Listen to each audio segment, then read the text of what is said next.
I will show you how to create a Spotify artist account. First, open your web browser. Type Spotify artist. Click this web. Select Login.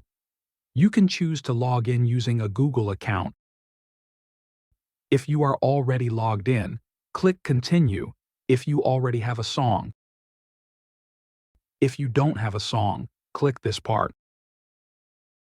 Click the menu to select a song distributor.